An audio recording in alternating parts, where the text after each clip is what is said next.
have animals? If so, you know how important it is to vaccinate them so they don't spread diseases, get sick, or possibly die.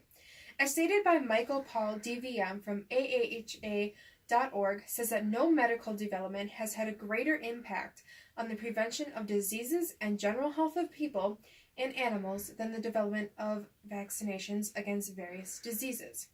Today, I'm going to be talking about why it is so important to vaccinate your animals, why some people choose not to, and why some vaccinations, such as rabies, is required by law to give to our animals.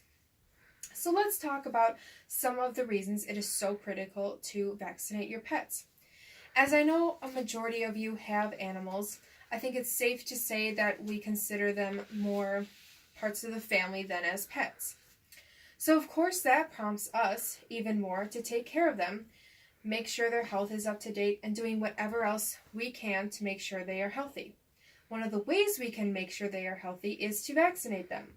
A majority of you who replied to my "Are vaccinations important?" questions said that vaccinations in animals are extremely important, and that you said that they are also just as important as human vaccinations.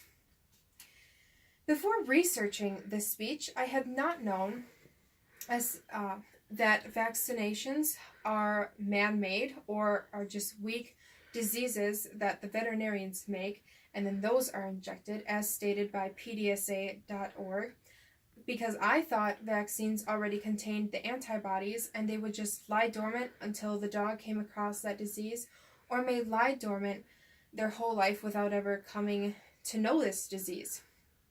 The use of vaccines in animals has saved millions of animals' lives over the last few decades, according to PDSA.org. Before vaccines were as prominent as they are today, we had struggled with a lot more diseases and would lose more animals more frequently.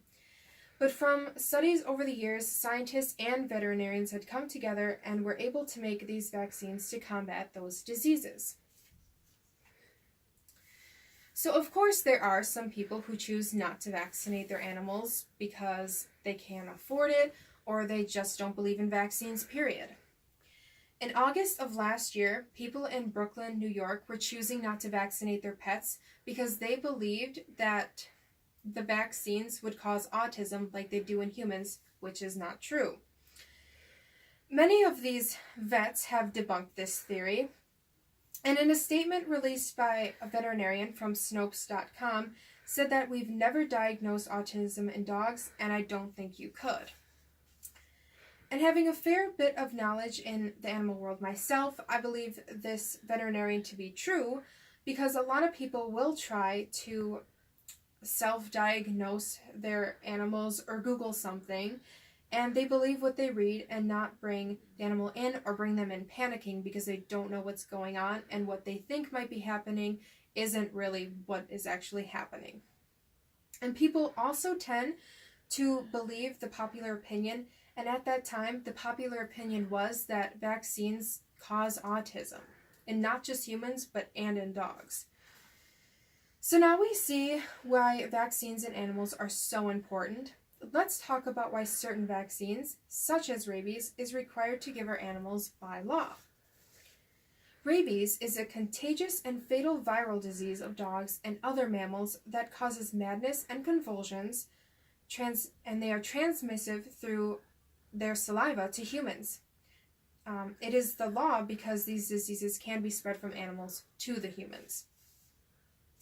In most states, Wisconsin being one of them, the rabies vaccine is required according to PowershotsNM.com. So that means that if an owner does not want to vaccinate their animal, they have to write an exemption letter to the city, state, or town that they live in, telling them that they will not be vaccinating their animal.